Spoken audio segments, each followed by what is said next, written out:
Buen día, profesor Montenegro. En esta oportunidad vamos a exponer la tarea académica número 2, que es la regulación del mercado de capitales y su vinculación con la empresa financiera Scotiabank S.A. Los integrantes del grupo somos el que habla Ricardo Ramírez, Richard Walcas, Romina Mucha, Josep Ayala y Jocelyn Taxa. Primero tenemos la regulación del mercado de capitales y su vinculación con Scotiabank. El mercado de capitales es el componente del sistema financiero donde empresas y gobiernos obtienen financiamiento a largo plazo, mediante principalmente la compra y venta de instrumentos financieros, como acciones y bonos. Esto permite transformar ahorros de los participantes en inversiones productivas, impulsa el crecimiento económico y la generación del empleo.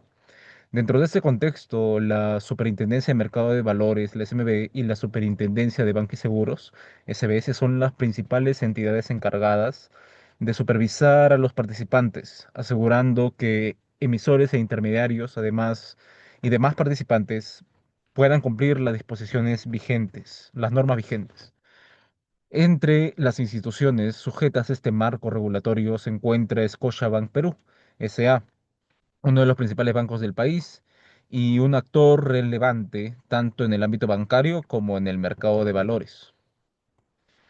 El marco normativo legal e impacto en los estados financieros 2024 de Scotiabank.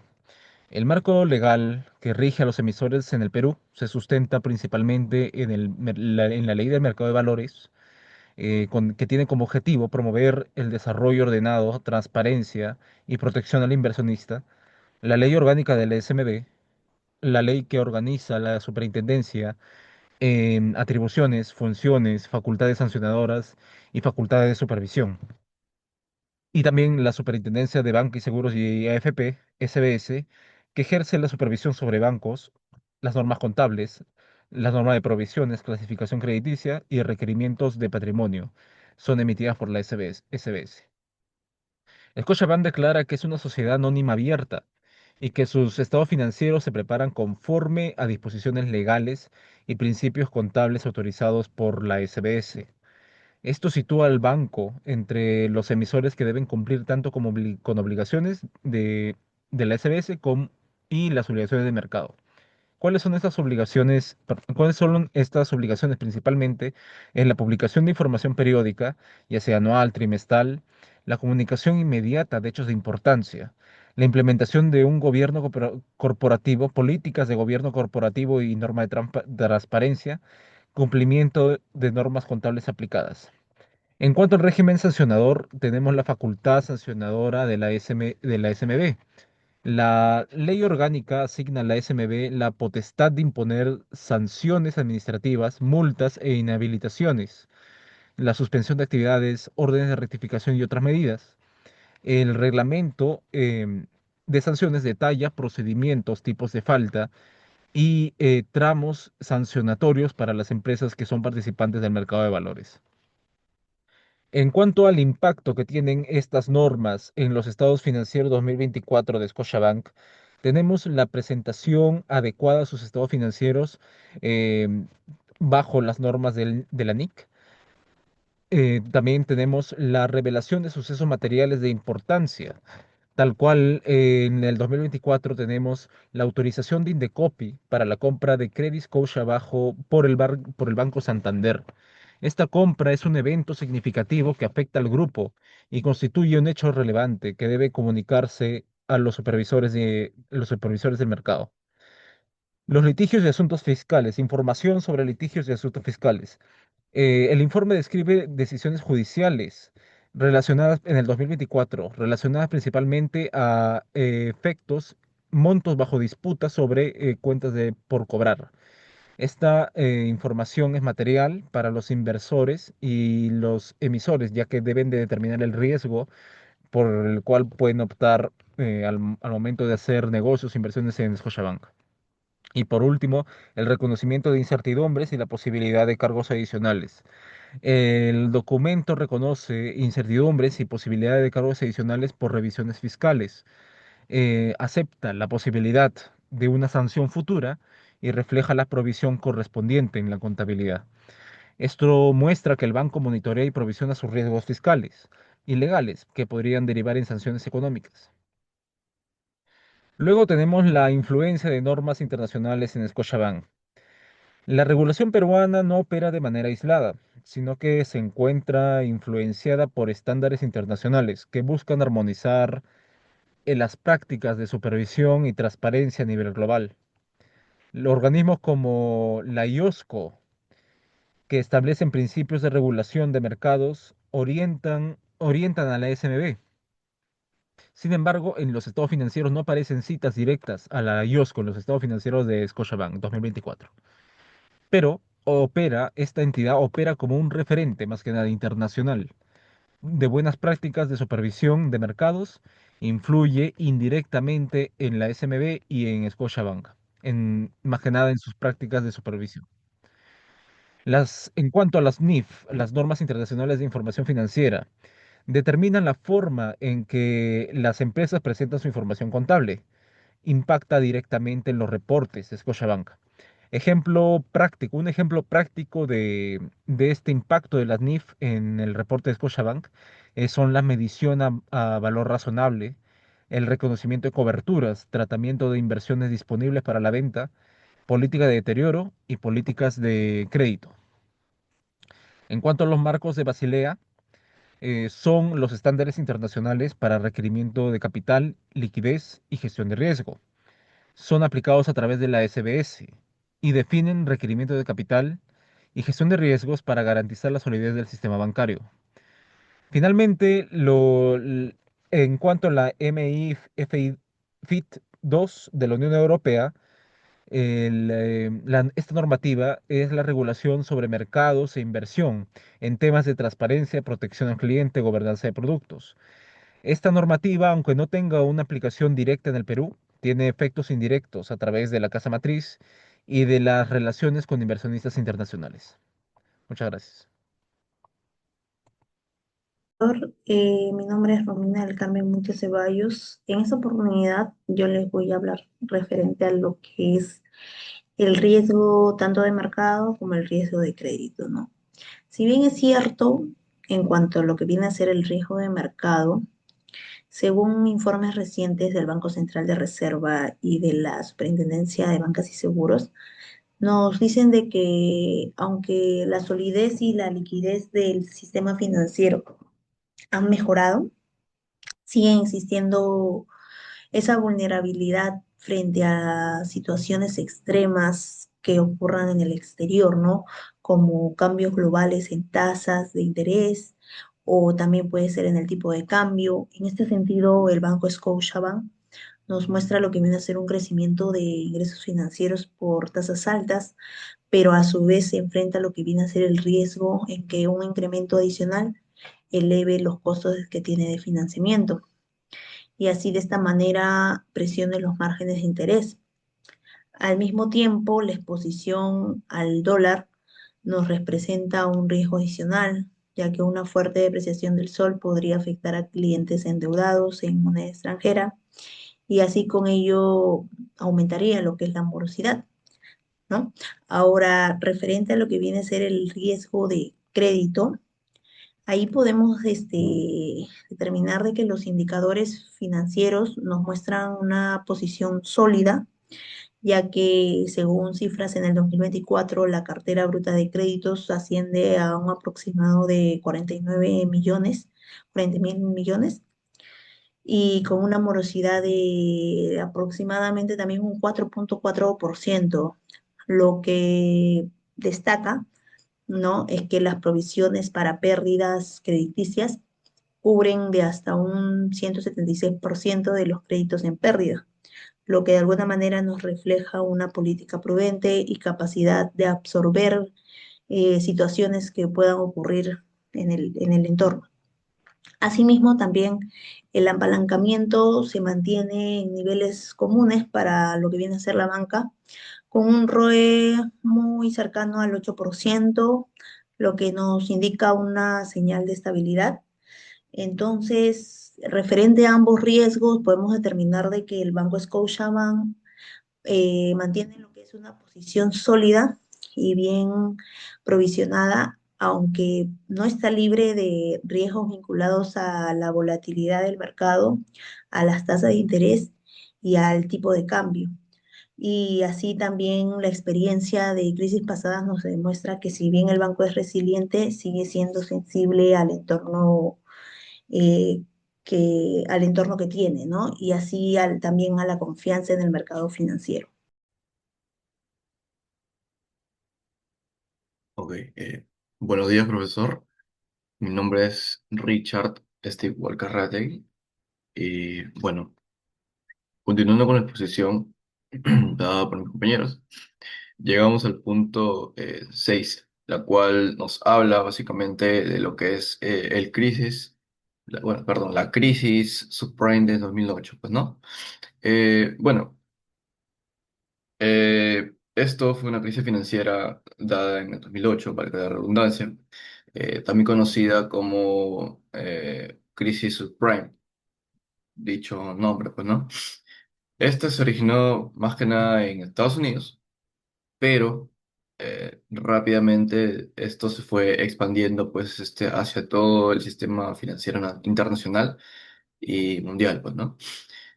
En el caso de nuestro país, Perú, el índice general de la Bolsa de Valores de Lima cayó en más del 50% en ese periodo, lo que reflejó una fuerte pérdida de valor en los activos financieros.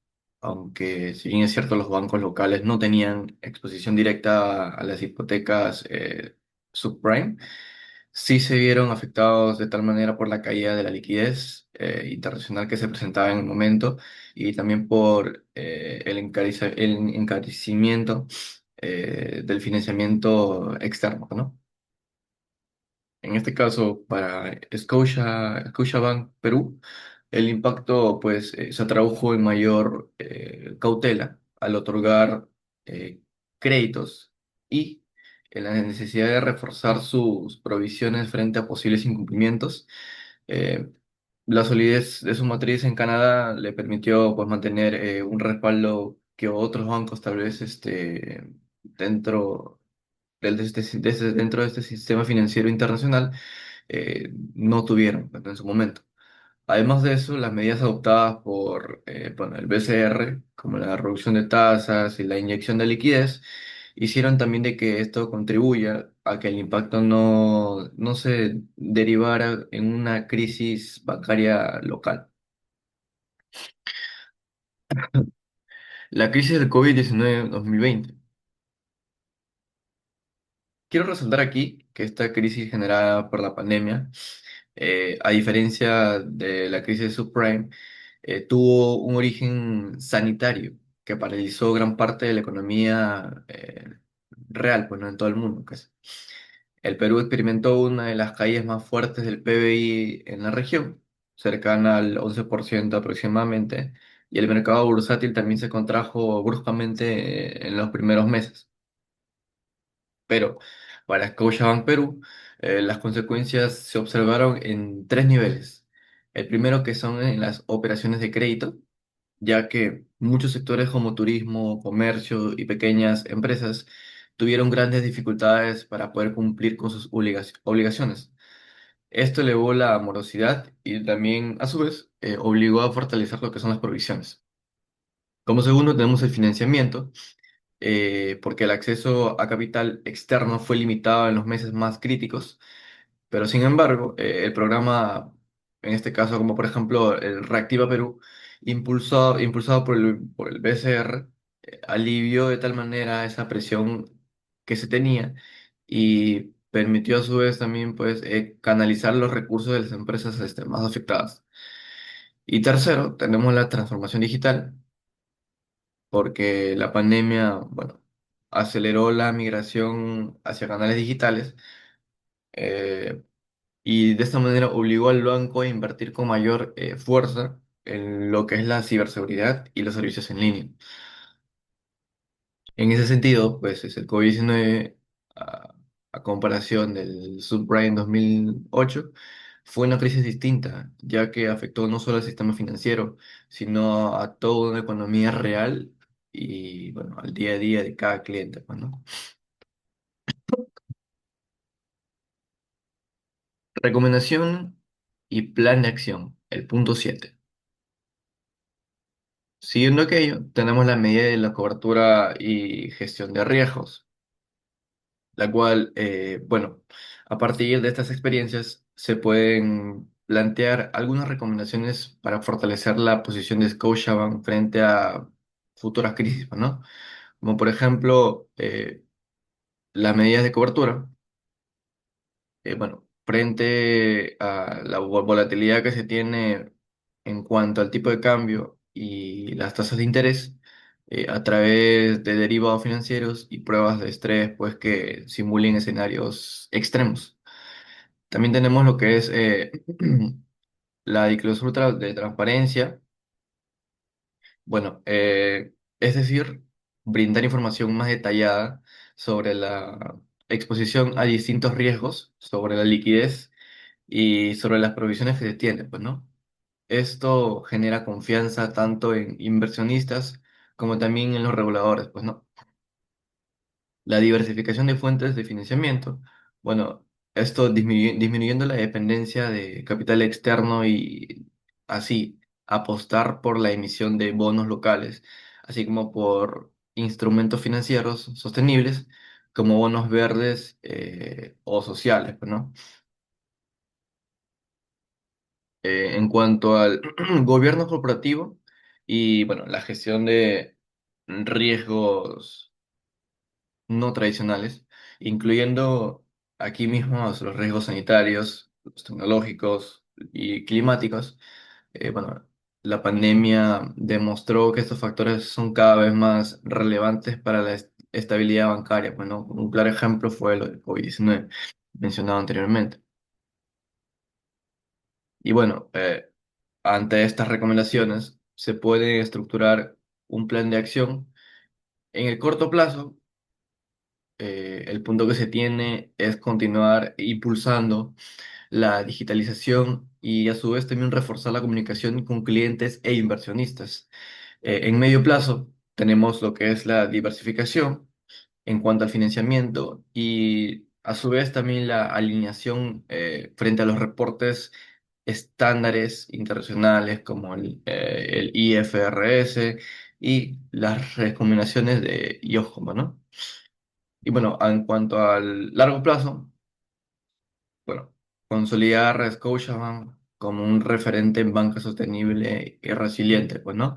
Capaz de poder enfrentar de manera efectiva cualquier crisis internacional que pueda presentarse, bueno. Esto pues reflejado en ambos casos mencionados anteriormente, el cual pues tuvo una posición mejor y más conveniente frente a otros bancos de comercio financiero, pues, ¿no?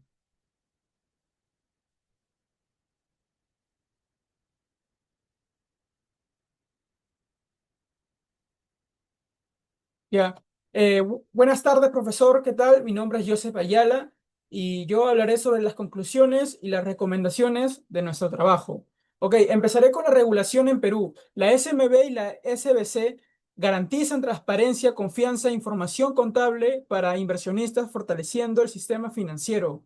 Bueno, acá podemos decir que la SMB y la SBS cumplen bien su trabajo, así para que el inversionista, las personas de afuera, puedan seguir depositando su confianza en nuestras empresas peruanas, como es en el caso de Scotiabank, ¿no?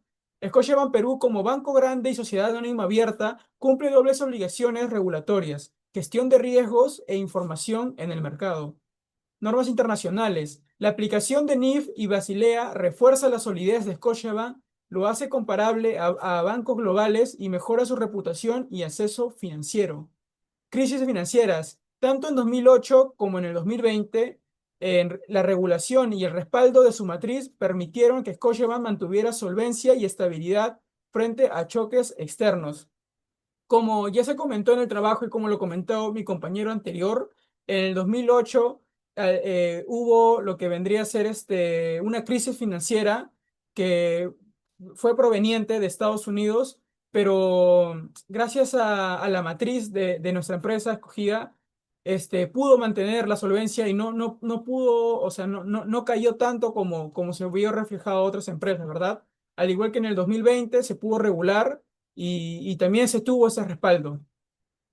Retos futuros, los principales desafíos son el tipo de cambio, ciberseguridad, sostenibilidad y transformación digital, lo que exige fortalecer el gobierno corporativo y el cumplimiento y la cultura de cumplimiento. Síntesis final, la regulación no solo impone reglas, sino que fortalece la resiliencia de Scotiabank, consolidándolo como un banco confiable y clave para el desarrollo económico de nuestro país. Recomendaciones. Una de las primeras recomendaciones, bueno, una de las 5 recomendaciones sería fortalecer la transparencia. Scotiabank debería seguir mejorando la claridad y accesibilidad de su información financiera para que inversionistas y clientes confíen aún más en sus operaciones. Adoptar nuevas tecnologías. Scotiabank debería invertir en innovación digital y en ciberseguridad para responder a los cambios tecnológicos y proteger la información de los clientes.